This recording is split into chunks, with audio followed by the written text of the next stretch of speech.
అంటే తిను కామెంట్ చేసిన వ్యక్తులలో కూడా లెజెండరీ మ్యూజిక్ డైరెక్టర్ కీరవాణి గారు ఉన్నారు, అలాగే సునీత గారు. అంటే చాలా పెద్ద పెద్ద వ్యక్తులని తను కావాలని చెప్పి ఇలా బయటికి ఎలిమినేట్ అయిన సందర్భంలో ఏం చేయాలో తెలియక వాళ్ళపై కావాలని చెప్పి ఇలా ఇలా అంటుందని చెప్పి కూడా చాలా మంది అనుకుంటున్నారు. దానికి మీ సమాధానం ఏంది? అంటే తన పర్టికులర్ సిచ్యువేషన్ లో తను కావాలని చెప్తుందా నిజంగా చెప్తుందా నాకు తెలియదు, కానీ తను చెప్పే అన్ని అయితే జరుగుతాయండి జనరల్ గా. అంటే ఎపిసోడ్ ముందే సాంగ్స్ మార్చేయడము, లేదా మన లిస్ట్ లో ఉండే సాంగ్స్ తీసి పక్కన వాళ్ళకి ఇచ్చేయడము, అండ్ ఎపిసోడ్ ముందు వెళ్ళే లైక్ షూట్ స్టార్ట్ అయ్యే ముందే డిమోటివేట్ చేసి వాళ్ళని మాట్లాడడము, ఇవన్నీ జరుగుతాయి. యా ఓకే, స్టేజ్ పై ఉన్నప్పుడు కూడా తను ఒక సాంగ్ పాడుతున్నప్పుడు కూడా అక్కడ మైక్ ఆఫ్ చేస్తుందని చెప్పుకొని సింగర్ సునీత గారు కూడా తనని ఏదో అన్నారు అని చెప్పి కూడా, అంటే మైక్స్ అలాంటివి మనకి వినిపిస్తూ ఉంటాయి, అలా ఇయర్ బడ్స్ జరుగుతుంది. అది జరుగుతుంది. జడ్జెస్ మాట్లాడుకునేటప్పుడు ఒకసారి మైక్లు ఆన్ లో ఉంటాయి, వాళ్ళకి కూడా తెలియదు. And in case mics on లో లేకపోయినా కూడా మనకి జడ్జెస్ పోడియం పక్కనే ఆడియన్స్ పోడియం ఉంటది, లైక్ ఆనుకొని ఉంటది అనమాట చాలా వాటిల్లో. అండ్ వాళ్ళు మాట్లాడుకునేది వాళ్ళకి వినిపిస్తూనే ఉంటుంది. సో అందులో మన వాళ్ళు ఉంటారు కదా, సో ఆబ్వియస్లీ అది తెలిసిపోతుంది. అది లైక్ జడ్జెస్ ఎవరైతే ఉంటారో, లైక్ తను చెప్పింది ఏంటంటే కీరవాణి గారి సాంగ్స్ పాడితే మెలోడీ సాంగ్స్ 100కి 100% తను ఓకే చేస్తాడు. లైక్ వేరే వాళ్ళ సాంగ్స్ పాడితే కూడా దాన్ని వాళ్ళు యాక్సెప్ట్ చేయరు. లైక్ ఎవరు ఏ డైరెక్టర్ ఉన్నా కూడా వాళ్ళకి సంబంధించిన సాంగ్స్ పాడితేనే దాన్ని వాళ్ళు యాక్సెప్ట్ చేస్తారు అని చెప్పి కూడా తను ఒక మాట చెప్పడం జరిగింది. లైక్ యాజ్ ఎ మీరు ఎక్స్పీరియన్స్ చేశారు, 9 పైగా షోలు చేస్తారు కాబట్టి ఎంతో మంది మ్యూజిక్ డైరెక్టర్లు మీరు చూసే ఉంటారు. లైక్ ఈ షోస్లలో వాడు పాడినప్పుడు వాళ్ళ సాంగ్స్ కి ఇలాంటి ఏమైనా ఉంటాయా, అంటే వాళ్ళ మ్యూజిక్ చేసిన సాంగ్స్ పాడితేనే వీళ్ళకి ఇలా ఉంటుంది అని చెప్పి? అంటే సో ఆబ్వియస్లీ ఎవరు చేసిన పాట అంటే వాళ్ళకి ఎక్కువ ఇష్టం ఉంటుంది, ఎక్కువ ప్రేమ ఉంటుంది, అది నిజమే కదా. అది కాకుండా ఇప్పుడు కీరవాణి గారే ఉన్నారనుకోండి, ఆయనకి ఓల్డ్ సాంగ్స్ అంటే ఇష్టము, అట్లా ఒక్కొక్కళ్ళకి ఒక్కొక్క ఫేవరెట్ ఉంటది, దాన్ని ఎవ్వరు కాదనలేరు. సో అది పాడినప్పుడు ఎదుటి వాళ్ళు వీళ్ళకి అది ఇంకా బాగా అనిపిస్తుంది, అది న్యాచురలే కదా, it's a human tendency. So దాన్ని పట్టుకొని వాళ్ళ ఫేవరెట్ కంటెస్టెంట్స్ కి కీరవాణి గారి ఫేవరెట్ సాంగ్స్ ఇవ్వడము, వాళ్ళ ఫేవరెట్ కంటెస్టెంట్స్ కానీ వాళ్ళకి వేరే సాంగ్స్ ఏదో ఇచ్చేయడము, ఇట్లాంటివి జరుగుతూనే ఉంటాయి. నేను చెప్తున్నాను కదా, ఇవన్నీ ఆడియన్స్ కి విన్నప్పుడు మీకు ఓ మై గాడ్ ఇదంతా జరుగుతుందా, ఇంత ఉందా వెనకాలని మీకు అనిపిస్తుంది.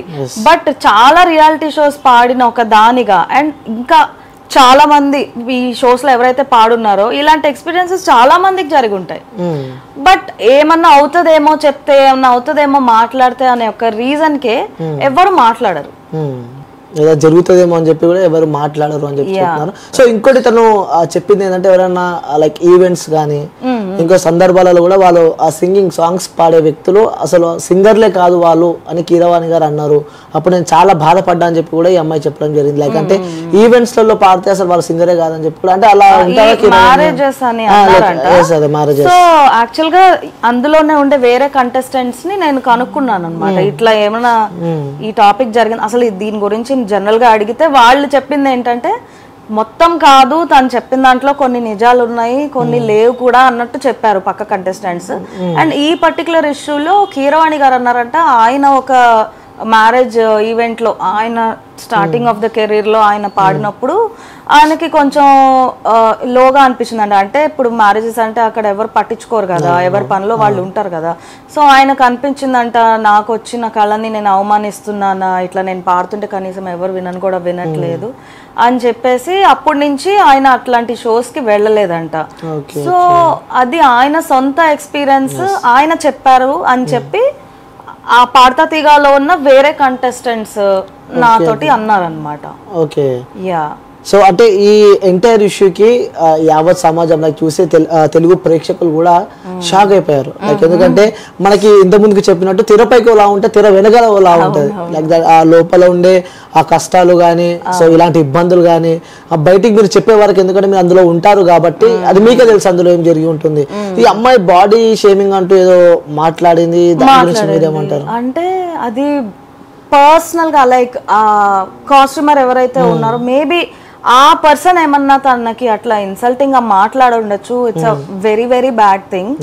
అంటే తను ఛానల్ నోటీస్ కి లైక్ ఆ డైరెక్టర్ గానీ ఎవరన్నా నోటీస్ కి మేబీ తీసుకెళ్లి ఉండాల్సిందేమో, అప్పుడు ఆ మూమెంట్ లోనే తీసుకెళ్లి ఉండాల్సింది. బట్ డ్రెస్సింగ్ విషయంలో అయితే ఇన్ జనరల్ అట్లా అయితే నేనైతే ఫేస్ చేయలేదండి. అంటే మీరు ఈ డ్రెస్సే వేసుకొని పాడాలి, ఇలాగనే ఉండాలి, మాకు కొంచెం ఎక్స్పోజింగ్ చేయాలి, ఇలాంటిది నేనైతే ఎప్పుడు వినలేదు, ఫేస్ చేయలేదు. ఓకే, లైక్ ఉంటాయా ఇలా ఎక్స్పోజింగ్ చేయాలి, ఎందుకంటే ఆన్ స్క్రీన్ లో మీరు కనిపిస్తూ ఉంటారు కాబట్టి కొంచెం బ్యూటీ యాడ్ చేయాలి, ఇలాంటి డ్రెస్సింగ్ వేసుకోవాలి, సో ఇలా ఉండాలి అని చెప్పి కూడా అంటే మంచి డ్రెస్సులు వేసుకోవాలని ఆబ్వియస్లీ అది చెప్తారు. ఎందుకంటే స్క్రీన్ లో కనిపించేటప్పుడు స్క్రీన్ లుక్ కూడా కావాలి కదా. సో మనమంతా నీట్ గా ఉండాలి, మంచి డ్రెస్సెస్ వేసుకోవాలంటారు కానీ ఇట్లాగా ఎక్స్పోజింగ్ చేసేలాగా బట్టలు వేసుకోవాలి అనేది నేనైతే ఇప్పటిదాకా ఎప్పుడు వినలేదండి. ఓకే, సో ఇది పక్కన పెడితే ఇలాంటి ఒక ఘటన మీ లైఫ్ లో చాలా ఇబ్బంది పెట్టిన సంఘటన కూడా ఒకటి జరిగిందని చెప్పి నేను నిన్న. సో ప్రముఖ మ్యూజిక్ డైరెక్టర్ గా ఉన్న ఒక వ్యక్తి, వాళ్ళకి సంబంధించిన వ్యక్తి కూడా మిమ్మల్ని చాలా ఇబ్బందులు పెట్టాడు. అంటే గతంలో మీరు బయటకు వచ్చి మాట్లాడారు, బట్ అంత వైరల్ అయితే కాలేదు అది. సో ఎవరు వినలేనట్టున్నారు. ఆ వ్యక్తి చాలా బ్లాక్ చేశాడు, మీ లైక్ ఎంటైర్ కెరియర్ ని కూడా చాలా ఇబ్బంది పెట్టారు అని చెప్పి నిన్న. ఇది నిజంగా వాస్తవమే అంటారా? నిజమే అండి. ఎవరో కాదు, మన తమన్ గారు ఉన్నారు కదా, తమన్ గారు కాదు, తమన్ గారి అసిస్టెంట్ ఉన్నారు కదా, ఆయన శ్రీకృష్ణ అన్నమాట, శ్రీకృష్ణ అన్న. సో ఇది ఫ్యూ ఇయర్స్ బ్యాక్ జరిగింది ఇది. అంటే కొంతమంది అడగొచ్చు ఇప్పుడు ఎందుకు చెప్తున్నారు, ఫ్యూ ఇయర్స్ బ్యాక్ జరిగింది కదా, ఇప్పుడు ఎందుకు ఇట్లా రకరకాలుగా అడుగుతున్నారండి బాబు, ఎందుకంటే నన్ను వేసుకుంటున్నారు కామెంట్స్ లో. సో ఏం జరిగిందంటే నేను ఫుల్ ఫ్లోలో ఈవెంట్స్ చేస్తూ ఉన్నాను అండ్ సడన్ గా నాకు ఈవెంట్స్ అన్ని క్యాన్సిల్ అవ్వడం స్టార్ట్ అయింది. అంటే అడ్వాన్స్ ఇచ్చిన వాళ్ళందరూ బ్యాక్ అడుగుతున్నారు, లేదా కొంతమంది సారీ అమ్మ మీరే ఉంచేసుకోండి అడ్వాన్స్, కానీ ఏమనుకోవద్దు మేము ఈ షో ఇవ్వలేము.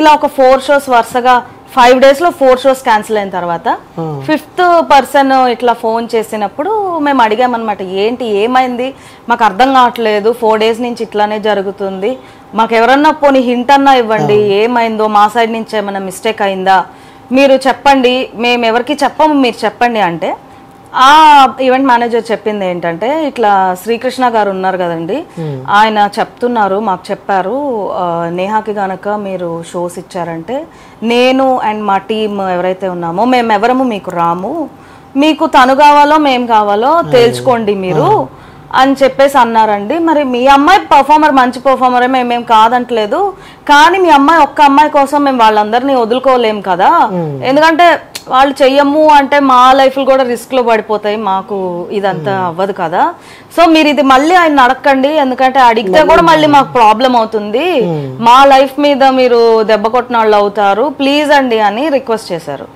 సో కానీ అప్పుడు మేము నమ్మలేదు, చాలా వరకు నమ్మలేదు, ఎంత ఒక 80% నమ్మలేదండి. ఎందుకంటే శ్రీకృష్ణ అన్న నన్నెందుకు ఇట్లా చేస్తాడు, తనకి నాతోటి ఏం ఎనిమిటీ ఉంది, మేమిద్దరం సేమ్ ఊరు కూడా కదా మాది, నాకు కలిసినప్పుడు ఎప్పుడు నాతో బాగా మాట్లాడతాడు అండ్ అప్పుడప్పుడు సాంగ్ సెలెక్షన్లో కూడా ఏదైనా ఉంటే నాకు హెల్ప్ కూడా చేస్తాడు కదా రియాలిటీ షోస్లో, ఎందుకబ్బా ఇట్లా అని చెప్పేసి సరే ఇంకా మన లక్కే ఇట్లా ఉందేమో అనుకుని వదిలేసాం, పక్కన పెట్టేసాం. కట్ చేస్తే కొన్నాళ్ళ తర్వాత ఒక షో వాళ్ళు ఈవెంట్ మేనేజర్ కాకుండా డైరెక్ట్ షో ఎవరైతే పెట్టుకుంటున్నారో వాళ్ళే నన్ను పిలిచారనమాట. లైక్ ఇందాక చెప్పాను కదా ఒక పాట బాగా హిట్ అయింది అని చెప్పేసి, సో మాకు ఆ అమ్మాయి కావాలి, మాకు ఖచ్చితంగా ఆ అమ్మాయి కావాలి అని చెప్పేసి వాళ్ళు నన్ను పిలిచారు. అదే ప్రోగ్రామ్ లో శ్రీకృష్ణ అన్న, గీతా మాధురి అక్క వాళ్ళు కూడా ఉన్నారు. ఉంటే వాళ్ళు దేవర్ లైక్ మేము అసలు ఆ పాట కోసమే పెట్టుకున్నాము ఈ అమ్మాయిని ఇక్కడ పాడాలని చెప్పేసి, ఒకసారి ఇది శ్రీకృష్ణను తన చేత స్టేజ్ మీద పాడించండి అని చెప్పేసి ఈవెంట్ మేనేజర్ తో చెప్పాను. చెప్తే అన్న వచ్చేసి నేను పాడనన్నాడు. అంటే ఎందుకు పాడరు అని అంటే, లేదు నా వాయిస్ బాగాలేదు. వాయిస్ బాగాలేనప్పుడు వేరే సాంగ్స్ పాడుతున్నారు కదా ఇప్పుడు దాకా అంటే, లేదు నాకు ఆ పాట సూట్ అవ్వదు, అలా ఒక షోకి వచ్చినప్పుడు నాకు ఇది సూట్ అవ్వదు అని ఎవరు చెప్పరు. లేదండి మేము ఇంత డబ్బులు ఇచ్చి పెట్టుకున్నాం కదా, ఇప్పుడు మేము ఆ పాట కోసం ఈ అమ్మాయిని పిలిచాము, మీరు పాడరంటే ఎలా కుదురుద్దు అని వాళ్ళు గట్టిగా మాట్లాడారు. మాట్లాడితే సరే అని ఎట్లయితే కష్టపడి స్టేజ్ అయితే ఎక్కాడు. ఎక్కేసి కరెక్ట్ గా ఒక 3 lines పాడేసి వెళ్ళిపోయాడు స్టేజ్ మీద నుంచి. నేను అక్కడే అన్న ఇద్దరం పాడుతూ ఉన్నాము, 3 lines పాడేసి వెళ్ళిపోతాను. అంటే ఆ ఏజ్ లో నాకు ఎంత స్ట్రాంగ్ గా నా బ్రెయిన్ లో ఇంప్రింట్ అయిందంటే నేను చాలా బాధపడ్డాను ఆ రోజు. అంటే నాతోటి నేను పనికిరానా, నాతో పాడడానికే ఒకళ్ళు డినై చేస్తున్నారు అని చెప్పేసి. సో ఇంకా అప్పుడు మేము అనుకున్నాం అయితే వీళ్ళందరూ చెప్పేది నిజమేనేమో, ఎందుకంటే మన కళ్ళ ముందు మన ఫేస్ మీదనే ఇట్లా చేశాడు కదా, సో ఇది ఇంకా నిజమే అయి ఉండొచ్చు అని చెప్పి. సో ఆ తర్వాత కూడా నేను ఇదే మాట నేను చాలా మంది దగ్గర విన్నాను, ఇక ఎవరైనా ఈవెంట్స్ ఉన్నప్పుడు. సో రీసెంట్ గా నా హిట్ వచ్చేసి దర్జా మూవీలో లింగో లింగో అనే సాంగ్ బాగా హిట్ అయింది, వైరల్ అయింది. అయినప్పుడు కొంతమంది ఈవెంట్ మేనేజర్స్ కాల్ చేశారు మళ్ళీ నాకు, చేసి అడుగుతున్నారు ఓకే అండి షో చేస్తా అంటే, మీరు శ్రీకృష్ణ టీమా? కాదండి. మీరు సాకేత్ టీమా? అంటే కాదండి. అయితే మేము మళ్ళీ చెప్తాంలేండి. అంటే బ్యాచెస్ ఉంటాయి, అందులో బ్యాచెస్ ఉంటాయి, ఎందుకంటే వాళ్ళు పాడమని చెప్తారు. ఓకే, వాళ్ళకి ఇష్టం లేని పర్సన్ ఎవరన్నా ఈ ఫీల్డ్ లో ఎంటర్ అయితే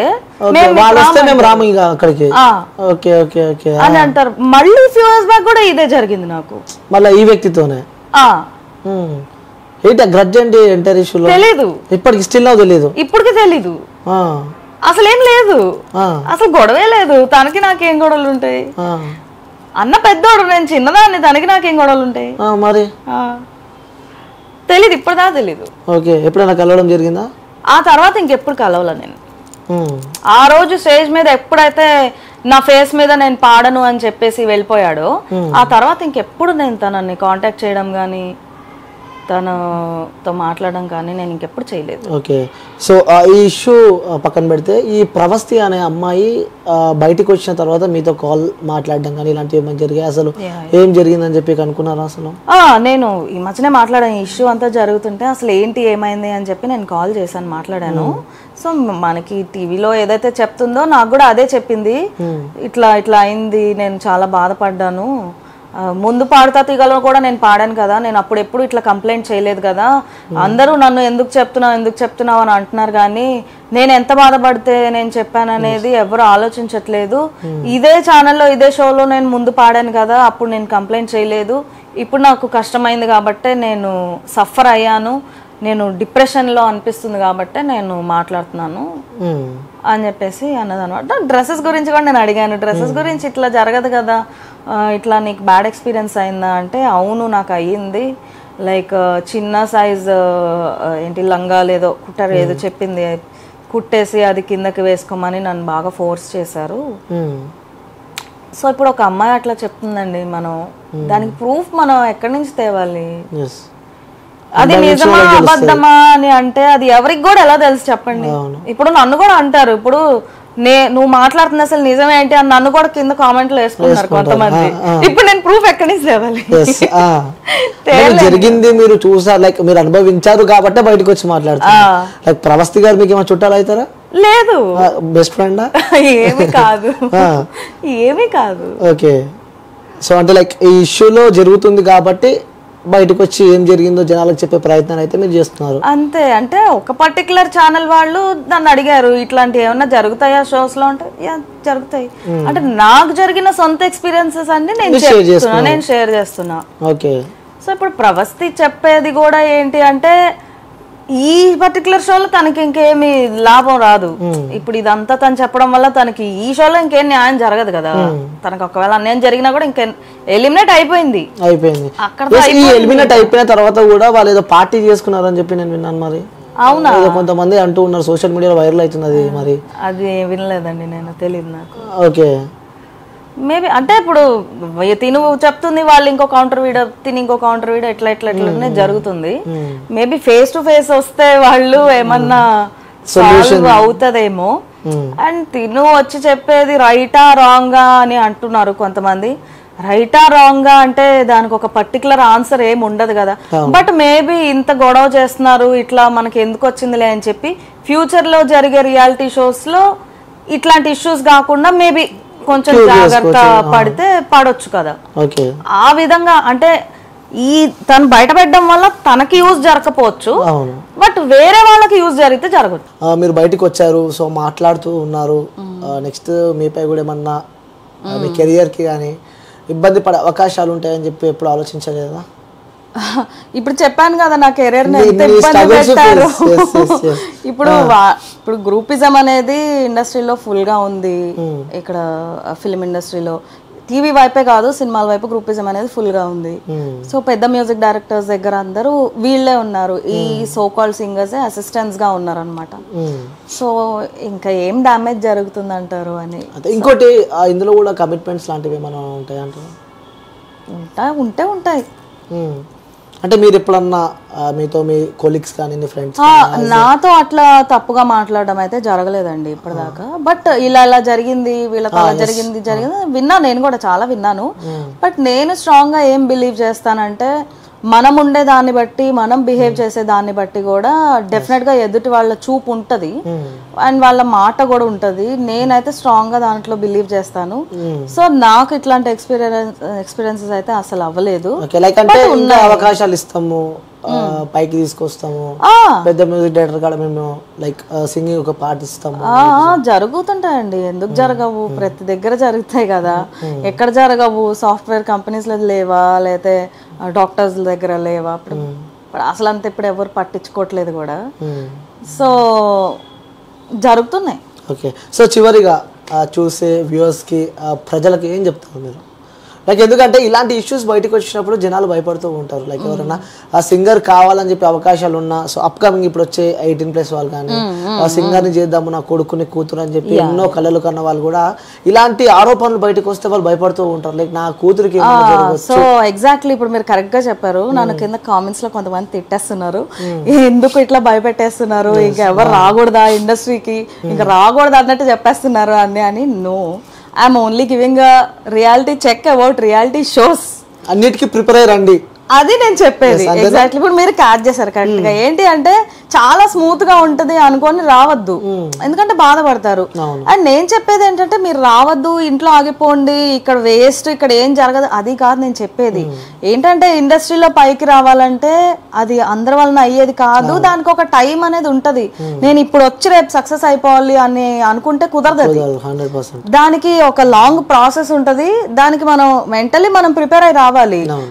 ఆ మైండ్ సెట్ తో మనం రాలేదనుకోండి, ఒకసారి ఓడిపోగానే వెళ్ళిపోతాం, ఇంకా డిసప్పాయింట్ అయిపోయి. సో అట్లా చేసుకోవడం వల్ల యూజ్ లేదు. వచ్చే వాళ్ళు రండి, హ్యాపీగా రండి, ప్రాబ్లం ఏం లేదు. అంటే ఇప్పుడు ఒకటి జరిగింది, దాన్ని మర్చిపోయి నెక్స్ట్ ఏంటి అలా ఆలోచించాలి. ఆ యాటిట్యూడ్ తో ఉండే వాళ్ళైతే రండి, నో ప్రాబ్లం. కొన్ని కూడా ఆ మనసుకు తీసుకొని ఏమన్నా జరిగే అవకాశాలు ఉంటాయి, లైక్ డీప్ గా తీసుకొని కూడా. ఇప్పుడు ఈ అమ్మాయి అట్లానే కదా, డీప్ గా తీసేసుకుంది, బాగా మనసులో బాగా తీసుకుంది. సో నేను డిప్రెషన్ లో ఉన్నాను అని అంటుంది. సో అంత లెవెల్ దాకా వెళ్ళే అంత సెన్సిటివ్ గా ఉన్న వాళ్ళు కొంచెం ధైర్యంగా మీ ధైర్యం పెంచుకొని రండి అంటున్నాను నేను, అంతే. Okay ma'am, thank you ma'am. మీరు బయటకు వచ్చి మాట్లాడుతున్నారు, ఎందుకంటే యాజ్ ఎ ఉమెన్ గా.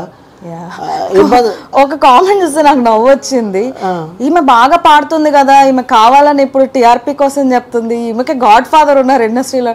అరే బాబు, నాకు గాడ్ ఫాదర్ అంటే నేనెందుకు అన్ని షోస్ లో ఎలిమినేట్ అవుతాను, నాకెందుకు ఇన్ని నష్టాలు జరుగుతాయి? అలాంటిది ఎవరు లేరు. అలాంటిది ఉంటే ఎప్పుడో వేరేలాగా ఉండేది కదా సిచ్యువేషన్. సపోర్ట్ ఉంటే నేను ఎందుకు వేరే వాళ్ళు మిమ్మల్ని ముందే తీసేస్తామని నన్ను బెదిరించి ఎలిమినేట్ చేసే పరిస్థితి నాకెందుకు ఉంటది? నాకు గాడ్ ఫాదర్ అనేది ఉంటే. నేను గెలిచాను, కొన్ని షోస్ లో నేను గెలిచా. కొంతమంది అది కూడా అంటున్నారు, మీరు గెలిచారు కదా, ఈ అమ్మాయి గెలిచి కూడా ఇట్లా మాట్లాడుతుంది ఏంటి? అవును గెలిచాను, కానీ ఆ షోలో ఎన్ని జరిగినాయి వాళ్ళకి తెలుసా? తెలీదు కదా, మాకే తెలుస్తుంది అది. సో జరుగుతాయి, అవన్నీ జరుగుతాయి. నేను ఏం అబద్ధాలు చెప్పట్లేదు, నాకు జరిగింది మాత్రమే నేను చెప్తున్నాను. నేనేమి వ్యూస్ కోసం చెప్పట్లేదు, అలాంటిది ఏమీ లేదు. Okay, so as a singer కాబట్టి మీరు ఇంతమంత కాంట్రవర్షియల్ లైక్ మాట్లాడుకున్నాం కాబట్టి మా వ్యూయర్స్ కోసం ఒక సాంగ్ పాడతారా? Yeah, okay. కమ్మని ఈ ప్రేమ లేఖలే రాసింది హృదయమే, ప్రియతమా నీ వచట కుశలమానే నిచట కుశలమే, ఊహలన్నీ పాటలే కనుల తోటలో, తొలి కలల కవితలే మాట మాటలో, ఏహే కమ్మని ఈ ప్రేమ లేఖలే రాసింది హృదయమే, ప్రియతమా నీ వచట కుశలమానే నిచట కుశలమే.